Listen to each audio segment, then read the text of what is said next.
अभी तो नापी है सिर्फ मुठ्ठी भर जमीन, अभी सारा आसमान बाकी है. हे शब्द होते राज्याचे काळजीवाहू मुख्यमंत्री एकनाथ शिंदे यांचे. दिनांक 27 नोव्हेंबर 2024 ला ठिकाण नंदनवन या ठिकाणी जे त्यांचं खासगी निवासस्थान आहे ठाण्यामध्ये असणार, त्या ठिकाणी साधारणतः दुपारी 3:30च्या आसपास एकनाथ शिंदे यांनी 29 मिनिटाची पत्रकार परिषद घेतली. आणि या पत्रकार परिषदेमध्ये एकनाथ शिंदे यांनी पण मुख्यमंत्री पदासाठी देशाचे पंतप्रधान नरेंद्र मोदी आणि अमित शाह हे जो काही निर्णय घेतील तो निर्णय आपल्याला मान्य असेल.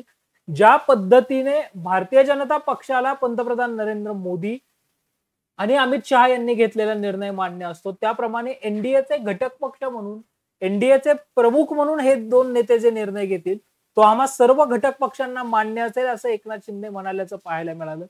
त्यानंतर दुसऱ्या दिवशी लगेच 28 नोव्हेंबरला एकनाथ शिंदे, अजित पवार, देवेंद्र फडणवीस, प्रफुल्ल पटेल आणि सुनील तटकरे आणि यासोबतच भारतीय जनता पक्षाचे राष्ट्रीय अध्यक्ष केंद्रीय आरोग्य मंत्री जगत प्रताप अर्थात जे.पी. नड्डा यांच्या समवेत केंद्रीय गृह तथा सहकार मंत्री अमित शाह यांच्या दिल्लीतल्या निवासस्थानी तब्बल 2.5 तासाची महायुतीची महाबैठक झाली. आणि या बैठकीनंतर महाराष्ट्रामध्ये असणारा मुख्यमंत्री पदाचा जो सस्पेन्स आहे तो सस्पेन्स संपेल आणि मुख्यमंत्री पदाचं नाव जाहीर केलं जाईल, मंत्रिपदाचा फॉर्म्युला ठरेल असं वाटत होतं. मात्र या बैठकीमध्ये मुख्यमंत्री पदासंदर्भात सस्पेन्स जो आहे तो कायम राहिला. त्यानंतर आज भारतीय जनता पक्षाकडून केंद्रीय अर्थमंत्री निर्मला सीतारामन आणि गुजरात राज्याचे माजी मुख्यमंत्री, पंजाब आणि छत्तीसगड राज्याचे भारतीय जनता पक्षाचे प्रभारी विजय रुपाणी यांना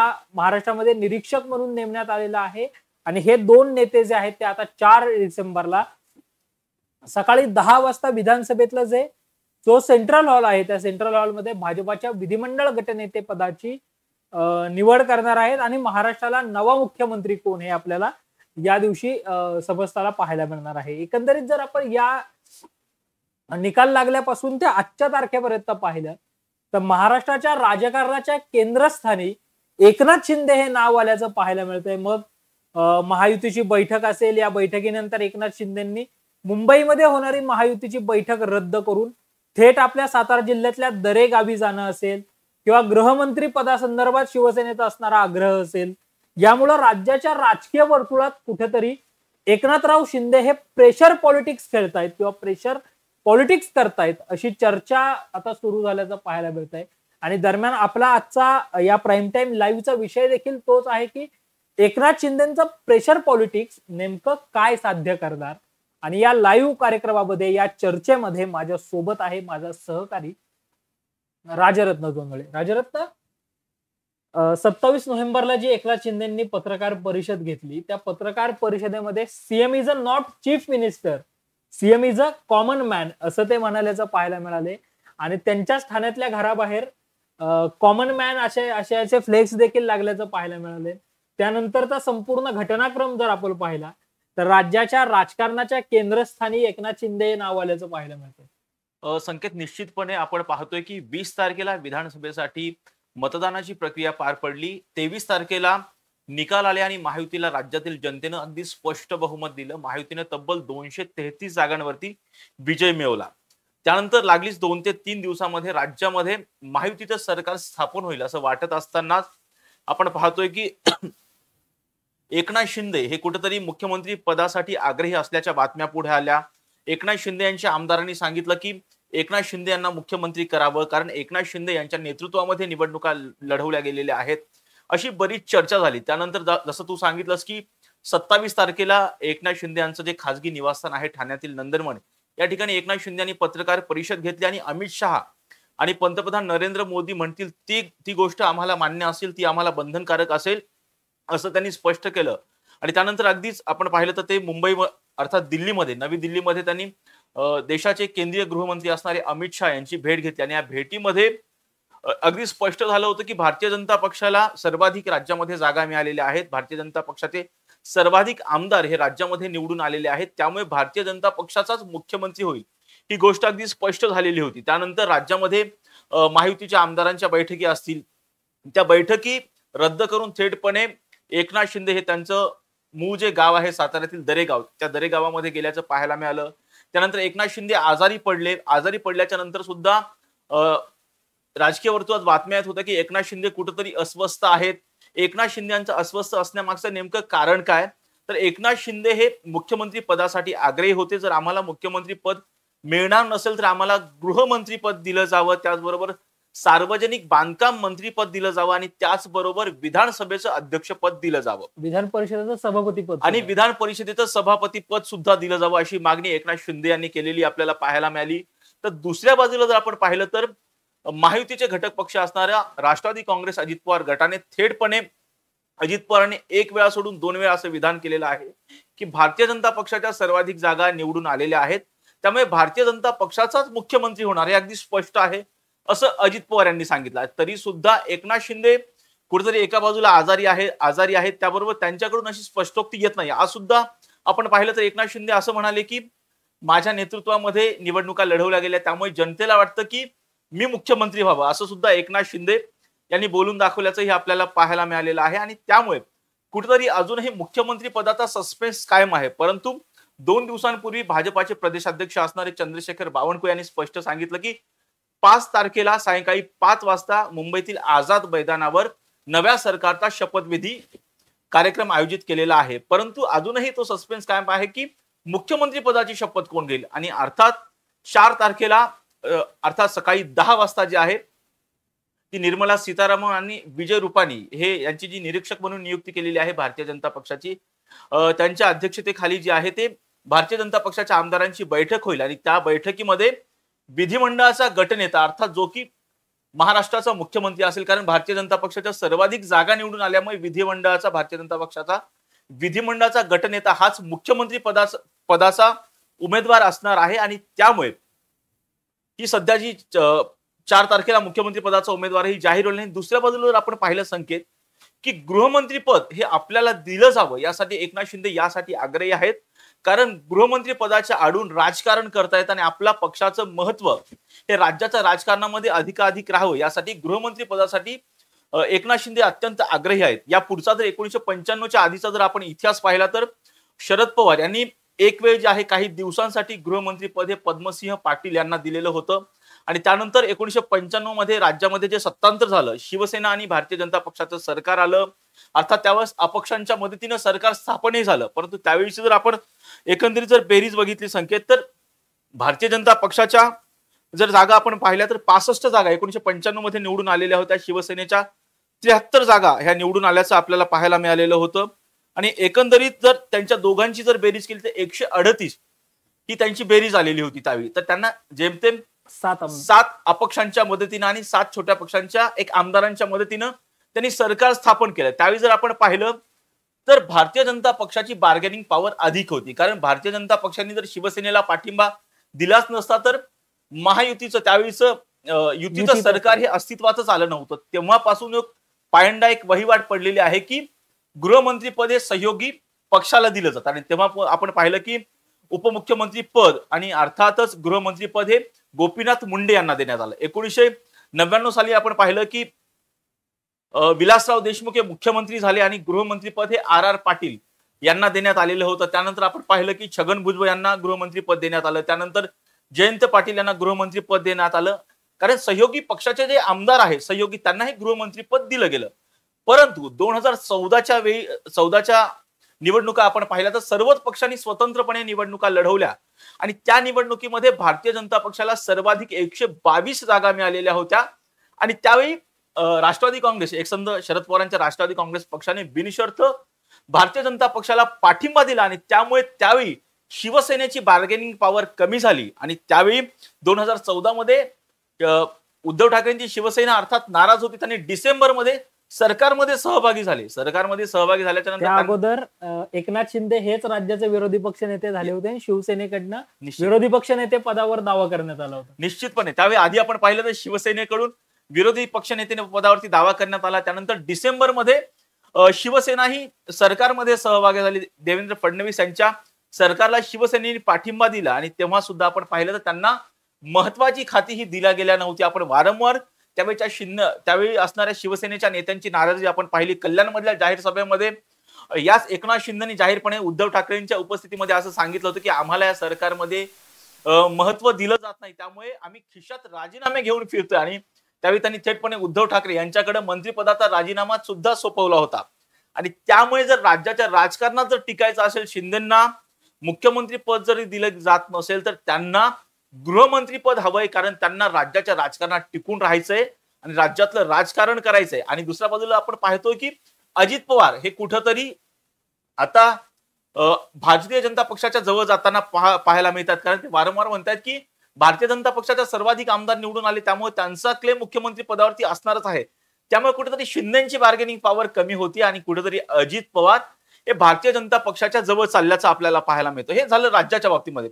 भारतीय जनता पक्ष थेटपणे अजित पवारांना सोबत घेत कुठेतरी सरकार स्थापन करू शकतं, परंतु केंद्राच्या बाबतीत जर पाहिलं संकेत, तर केंद्राची जी केंद्रीय पातळीवरचं जर राजकारण आपण पाहिलं तर कुठंतरी ज्या 2014च्या वेळी जर आपण पाहिलं तर भारतीय जनता पक्षाला स्पष्ट बहुमत मिळालेलं होतं, परंतु आता 2024ची जी स्थिती आहे ती तशी स्थिती सध्या तरी दिसत नाहीये, कारण भारतीय जनता पक्षाला स्पष्ट बहुमत मिळाले नाही. ते सहयोगी पक्षांच्या जीवावरती त्यांनी एनडीएचं सरकार केंद्रामध्ये स्थापन केलेलं आहे. आणि त्या सरकारमध्ये जर पाहिलं तर तेलुगू देसम पार्टी असेल आणि जनता दल युनायटेड, जे की जनता दल युनायटेडचे जे अध्यक्ष आहेत चंद्रबाबू नायडू, नितीश कुमार हे पलटूराम म्हणून ओळखल्या जातात, त्यांनी जर पाठिंबा काढला आणि जर चंद्रबाबू नायडू यांनी पाठिंबा काढला तर केव्हाही केंद्रातलं नरेंद्र मोदींचं सरकार हे कोसळू शकतं. अशा वेळी छोट्या पक्षांना सुद्धा तिथं महत्व प्राप्त आहे. त्यामुळे एकनाथ शिंदे यांचे केंद्रामध्ये अर्थात लोकसभेचे जे 7 खासदार आहेत ते अत्यंत महत्वाची भूमिका बजावू शकतात. त्यामुळे एकनाथ शिंदेंना राज्यात नाराज करून हे भारतीय जनता पक्षाला चालणार नाही. त्यामुळे कुठेतरी एकनाथ शिंदे हे केंद्रातलं पॉलिटिक्स लक्षात घेऊन एकनाथ शिंदे कुठेतरी राज्यामध्ये प्रेशर पॉलिटिक्स खेळत असल्याचं एकंदरीत दिसून येतं. राजरत्न, तू केंद्रातल्या आमदारांचा मुद्दा मांडला की खासदारांचा, की शिवसेनेकडे 7 खासदार आहेत, त्यामुळे आणि एक आरोग्य राज्यमंत्री स्वतंत्र प्रभार असणारा प्रतापराव जाधवांच्या रूपानं शिंदेच्या शिवसेनेचा केंद्रात मंत्री असल्याचं पाहायला मिळतंय. केंद्रातल्या सरकारच्या दृष्टिकोनातून अर्थातच एकनाथ शिंदेना दुखावणं हे भाजपासाठी अवघड आहे, आव्हानात्मक आहे. मात्र मुंबई महानगरपालिका असेल, ठाण्याची महानगरपालिका असेल किंवा मग अगदी पुणे महानगरपालिका म्हटलं, नाशिक महानगरपालिका म्हटलं, या ज्या प्रमुख शहरं आहेत या ठिकाणी सुद्धा एकनाथ शिंदेच्या शिवसेनेची काहीशी ताकद असल्याचं पाहायला मिळतंय, ताकद तेवढी असल्याचं पाहायला मिळतंय. त्यामुळं स्थानिक स्वराज्य संस्थांमध्ये म्हणजे राजरत्न एका बाजूला भाजपा विजयाचं सेलिब्रेशन साजरं करत होतं, दुसऱ्या बाजूला सदस्यता नोंदणी अभियान म्हणून त्यांनी एकच मिशन महापालिका इलेक्शनची घोषणा देखील केली होती. त्यामुळं भाजपा 24 तास आणि 365 दिवस इलेक्शनच्याच मोडमध्ये असल्याचं पाहायला मिळतं. त्यामुळे या सगळ्या निवडणुकांच्या दृष्टिकोनातूनही एकनाथ शिंदेंना दुखावणं तितकंसं अवघड आहे, आव्हानात्मक आहे. मात्र दुसऱ्या बाजूला राजरत्न जर आपण पाहिलं तर एक संधी किंवा एक चान्स, कारण राजकारणामध्ये काही होऊ शकतं अनपेक्षित निश्चितपणे. त्यामुळं आजच भरत गोगावले यांनी असे देखील रायगडमध्ये पत्रकार परिषद घेऊन म्हटलंय की शिंदे साहेबांनी आमच्याशी चर्चा करताना असं म्हटलं होतं की आम्ही सत्तेच्या बाहेर राहूनही पक्ष वाढवू शकतो. त्यामुळे ही देखील काही चाचपणी एकनाथ शिंदेच्या शिवसेनेची सुरू आहे का? आणि जरी एकनाथ शिंदेची शिवसेना सरकारच्या बाहेर राहिली, अर्थातच ते बाहेरून सरकारला पाठिंबा देतील, त्यामुळं भाजपा आणि अजित पवारांची राष्ट्रवादी एकत्र येऊन सरकार स्थापन करू शकते का? तशी काही शक्यता तुला वाटतेय का? संकेत जर आपण पाहिलं तर एकनाथ शिंदे सत्तेमध्ये असताना एकनाथ शिंदेची असणारी राजकीय वजन आणि सत्तेच्या बाहेर असणारे एकनाथ शिंदेचं राजकीय वजन यामध्ये खूप फरक आहे. कारण ज्यावेळी आपण सत्तेमध्ये असतो त्यावेळी आपल्याला पक्ष वाढवण्याची संधी असते, कार्यकर्त्यांना आपल्याला न्याय देता येतो, परंतु विरोधी पक्षामध्ये राहून कार्यकर्त्यांना न्याय देता येत नाही. आणि दुसऱ्या बाजूला जर आपण पाहिलं तर आगामी महापालिकेच्या ज्या निवडणुका आहेत त्या महापालिकेच्या निवडणुकीच्या दृष्टिकोनातून एकनाथ शिंदे सत्तेमध्ये असणं हे अत्यंत गरजेचं आहे. कारण जर पाहिलं एकनाथ शिंदे सत्तेमध्ये असतील तर महापालिकेच्या निवडणुकीमध्ये शिंदेच्या शिवसेनेला त्याचा अर्थात फायदा होऊ शकतो. कारण दुसऱ्या बाजूला आपण पाहतोय की उद्धव ठाकरे, जर एकनाथ शिंदे सत्तेमध्ये नसतील तर उद्धव ठाकरेंची शिवसेना ही केव्हाही भरारी घेऊ शकते. अर्थात आपण पाहतोय की मुंबईमध्ये उद्धव ठाकरे यांच्या चांगल्या जागा आता निवडून आल्याचंही आपल्याला पाहायला मिळतं. त्यामुळे कुठंतरी एकनाथ शिंदे यांना सत्तेच्या बाहेर राहणं हे परवडणार नाही. एकंदरीतच राजरत्न जर आपण पाहिलं तर एकनाथ शिंदेची अर्थात असं म्हणतात की एकनाथ शिंदेची प्रकृती खालावलेली आहे. एकनाथ शिंदेची तब्येत बरी नाहीये. साधारणतः 105 डिग्री इतका ताप त्यांना ते दरे गावात असताना होता. त्यानंतर आजही एकनाथ शिंदे यांची केवळ प्रकृती खराब असल्यामुळे ते दिल्लीला पोहोचू शकले नाही. जी महायुतीची बैठक आज रात्री उशिरा होणार आहे त्या बैठकीलाही एकनाथ शिंदे अनुपस्थित राहताना आपल्याला पाहायला मिळत आहेत. आणि 4 तारखेला जो आहे तो शपथविधी समारोह आझाद मैदानावर होताना पाहायला मिळतोय 5 डिसेंबरला. त्यामुळे या सगळ्या अनुषंगाने जर आपण पाहिलं तर पुढचे जे 1-2 दिवस आहेत केंद्रीय निरीक्षक इथे येईपर्यंत किंवा मग महायुतीची मुंबईमध्ये बैठक होऊन, कारण आजच्या बैठकीमध्ये तर अंतिम निर्णय जो काय आहे मंत्रिमंडळाचा, जागा वाटपाचा, कोणाला कुठली खाती द्यायची आणि या सगळ्या अनुषंगाने विधानसभेचं अध्यक्षपद कोणाकडं, अध्यक्षपद कोणाकडं, विधान परिषदेचं सभापती पद कोणाकडं, उपसभापती पद कोणाकडं, प्रतोद कोण असणार विधानसभा विधान परिषदेतले, गटनेते कोण असणार, या सगळ्यावर आजच्या बैठकीमध्ये चर्चा होऊ शकते. मात्र राजरत्न दुसऱ्या बाजूला जर आपण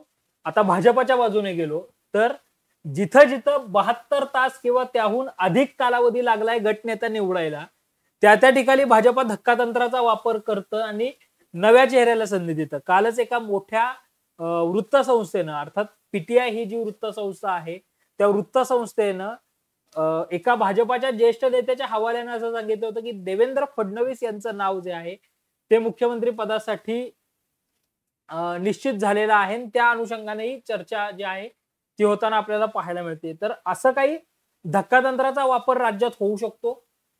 संकेत, धक्कातंत्राचा राज्यात वापर होईल असं वाटत नाही. कारण 2019च्या वेळी बघितलं तर आपण महायुतीला राज्यातील जनतेनं स्पष्ट बहुमत दिलं होतं. त्यानंतर तर राजकारण आपल्याला माहितीच आहे. उद्धव ठाकरेंनी काँग्रेस आणि राष्ट्रवादी काँग्रेस सोबत आज सत्ता स्थापन केली. त्यानंतर 2.5 वर्षाच्या नंतर ज्यावेळी उद्धव ठाकरेंचं सरकार कोसळलं, एकनाथ शिंदेनी बंड केलं, त्यावेळी कुठेतरी असं वाटत होतं की देवेंद्र फडणवीस राज्याचे मुख्यमंत्री होतील. परंतु त्यांना त्यावेळी मुख्यमंत्री पद दिलं गेलं नाही. त्यावेळेस फक्त 40 आमदार, शिंदेच्या शिवसेनेकडे 40 आमदार असताना शिंदेकडे मुख्यमंत्री पद दिलं गेलं. आणि तेव्हा देवेंद्र फडणवीस हे सरकारमध्ये सहभागी होण्यासाठी इच्छुक नव्हते. परंतु केंद्रीय नेतृत्वाचा मान राखत त्यांनी त्या सरकारमध्ये सहभागी झाले. केंद्रीय नेतृत्वाने त्यांना सांगितलं की तुम्ही उपमुख्यमंत्री व्हा, कारण सत्तेच्या बाहेर राहणं हे परवडणारं नाही पक्षासाठी. कारण कुठेतरी केंद्रीय नेतृत्वाला भीती होती की देवेंद्र फडणवीस हे जर सरकारच्या बाहेर राहिले तर दुसरं सत्ता केंद्र तयार होईल आणि ते भारतीय जनता पक्षाला नको होतं. त्यामुळे देवेंद्र फडणवीस यांनी उपमुख्यमंत्री पदाची शपथ घेतली आणि त्यानंतर कुठेतरी देवेंद्र फडणवीस यांना कुठेतरी कॉम्प्रोमाइजेस करावे लागले. परंतु आता त्यानंतर लोकसभा निवडणुकीमध्ये भारतीय जनता पक्षाला महाराष्ट्रामध्ये मोठ्या पराभवाला सामोरं जावं लागलं होतं. ज्या महायुतीच्या राज्यामध्ये 45+ जागा होत्या 2019च्या लोकसभा निवडणुकीमध्ये, त्यांच्या 2024च्या लोकसभा निवडणुकीमध्ये केवळ 17 जागांवरती महायुतीला समाधान मानावं लागल्याचं पाहायला मिळालं. आणि त्यानंतर जेमतेम विधानसभेसाठी अवघे काही महिने शिल्लक असताना ज्या पद्धतीनं देवेंद्र फडणवीस आणि चंद्रशेखर बावनकुळे यांच्या नेतृत्वामध्ये ज्या पद्धतीनं भारतीय जनता पक्षानं कामगिरी केली आणि तब्बल न भूतो न भविष्यती असं भारतीय जनता पक्षाला यश मिळालं. तब्बल 132 जागा ह्या भारतीय जनता पक्षाला मिळाल्या आणि त्या देवेंद्र फडणवीस यांच्या नेतृत्वात मिळाल्या. त्यामुळे कुठंतरी देवेंद्र फडणवीस यांचंच नाव मुख्यमंत्री पदासाठी चर्चेत असू शकतं आणि त्यामुळे भारतीय जनता पक्षाकडून आता धक्कातंत्राचा वापर भारतीय जनता पक्षाकडून होईल असं तरी सध्या तरी वाटत नाही. राजरत्न, या लाईव्हचा एंड करण्यापूर्वी किंवा शेवट करण्यापूर्वी एकनाथ शिंदेची पुढची स्ट्रॅटेजी काय असू शकते? निश्चितपणे एकनाथ शिंदेची स्ट्रॅटेजी हीच आहे की काहीही करून आपल्याला गृहमंत्रीपद दिलं जावं. कारण गृहमंत्रीपद हे जर तुम्हाला राज्याच्या राजकारणात टिकायचं असेल तर गृहमंत्रीपद हे अत्यंत महत्वाचं आहे. कारण राज्याच्या राजकारणामध्ये आपण बघतोय की बऱ्याच नेत्यांवरती केसेस आहेत त्या गृहमंत्रालयाच्या अंडरच येत असतात. त्यामुळे तुम्हाला एक प्रेशर पॉलिटिक्स तुम्हाला राज्याच्या राजकारणामध्ये करता येतं आणि हेच एकनाथ शिंदे यांना माहिती आहे. त्यामुळे त्यांना गृहमंत्रीपद हवंय. त्यामुळे एकनाथ शिंदे हे आग्रही आहेत. दुसऱ्या बाजूला अजित पवारांचं अगदी स्पष्ट आहे. ते म्हणतात की आम्हाला उपमुख्यमंत्रीपद आणि अर्थमंत्रीपद, पुणे जिल्ह्याचं पालकमंत्रीपद. त्यासाठी तर भारतीय जनता पक्षाने त्यांना अर्थमंत्रीपदासाठी सहमती आहे, उपमुख्यमंत्री पदासाठी सुद्धा सहमती आहे आणि त्याचबरोबर पालकमंत्री पदासाठी सुद्धा सहमती आहे. मेन गोची कुठेतरी झाली तर शिंदेच्या शिवसेनेची झाली. जर आपण पाहिलं ज्यावेळी शिंदे मुख्यमंत्री होते त्यावेळी गृहमंत्रीपद भारतीय जनता पक्षाला दिलं गेलं होतं. परंतु आता देवेंद्र फडणवीस मुख्यमंत्री झाल्याच्या नंतर आणि ज्यावेळेस हा पूर्व इतिहास पाहता 2014 मध्ये ज्यावेळेस देवेंद्र फडणवीस मुख्यमंत्री होते त्यावेळेस त्यांनी स्वतःकडेच गृहमंत्रीपद ठेवलेलं होतं. या 2019 मध्ये ते उपमुख्यमंत्री झाले त्यावेळेस सुद्धा त्यांनी गृहमंत्रीपद स्वतःकडेच ठेवलं होतं आणि 2024 मध्ये ते मुख्यमंत्री झाल्याच्या नंतर ते स्वतःकडेच गृहमंत्रीपद ठेवण्यासाठी इच्छुक आहेत आणि अशा वेळी कुठेतरी शिंदेना सुद्धा गृहमंत्री पद हवंय त्याचबरोबर विधानसभेचं अध्यक्ष पद हवंय. कारण आपण पाहिलं की 2019च्या नंतर ज्यावेळी शिंदेंनी मुख्यमंत्री पदाची शपथ घेतली त्यानंतर विधानसभा अध्यक्ष पदाला मोठं महत्व प्राप्त झालं होतं. कारण नाना पटोले यांनी राजीनामा दिला त्यानंतर विधानसभेचे उपाध्यक्ष जे होते नरहरी झिरवळ यांना मोठं महत्व प्राप्त झाल्याचंही आपल्याला पाहायला मिळालं. आमदार अपात्रतेची केस असेल, पक्ष कोणाचा याची सुद्धा केस असेल, त्यामुळे कुठेतरी विधानसभेच्या अध्यक्षाला फार मोठं महत्व आहे आणि हीच पदं एकनाथ शिंदे यांना हवी आहेत. त्यामुळे ते कुठेतरी प्रेशर पॉलिटिक्स खेळतायत. जर 4 तारखेपर्यंत मुख्यमंत्री पदाचा निर्णय झाला नाही तर कुठेतरी भारतीय जनता पक्ष एकनाथ शिंदे यांच्या बाबतीमध्ये धक्कातंत्राचा वापर करू शकतं. कारण त्यांचं कोणत्याही परिस्थितीमध्ये जर आपण पाहिलं तर अजित पवारांच्या 41 जागा आलेल्या आहेत आणि भारतीय जनता पक्षाच्या या 132 जागा आलेल्या आहेत. त्यामुळे ही कुठेतरी गोळाबेरीज 170च्या पुढे जाते. त्यामुळे सरकारला कसल्याही प्रकारचा धोका नाही. जर धोका असेल तर तो एकनाथ शिंदेनाच असू शकतो. त्यामुळे कोणत्याही परिस्थितीमध्ये एकनाथ शिंदे यांना सरकारमध्ये सहभागी व्हावंच लागेल. एकंदरीतच त्यामुळे साधारणतः 4 डिसेंबरला भाजपाकडनं विधिमंडळ गटनेता निवडला जाणार आहे. सकाळी 10 वाजता सेंट्रल हॉल जो संसदेचा विधानसभेचा आहे त्या ठिकाणी भाजपाची संयुक्त बैठक आमदारांची होणार आहे. त्या अनुषंगाने आज रात्री उशिरापर्यंत किंवा मग उद्या दुपारपर्यंत महाराष्ट्रातले जे 132 भाजपाचे आमदार आहेत या सर्व आमदारांना मुंबईमध्ये येण्याच्या सूचना ज्या आहेत त्या भाजपाकडनं देण्यात आलेल्या आहेत आणि निर्मला सीतारामन आणि विजयकुमार रुपाणी या दोन नेत्यांची केंद्रातून निरीक्षक म्हणून नियुक्ती देखील झालेली आहे. त्यामुळे पाहणं हेच महत्वाचं असणार आहे की महाराष्ट्राचा पुढचा मुख्यमंत्री कोण आणि सरकार स्थापन होत असताना भाजपा एकनाथ शिंदेच्या शिवसेनेसाठी गृह मंत्रालय सोडणार का, विधानसभेचं अध्यक्षपद आणि विधान परिषदेचं सभापतीपद सोडणार का, आणि ह्या सगळ्या प्रश्नांची उत्तरं जी आहेत ती पुढच्या काही दिवसांमध्येच आपल्याला मिळणार आहेत. अशा ताज्या आणि महत्वपूर्ण बातम्यांसाठी पाहत रहा टॉप न्यूज मराठी.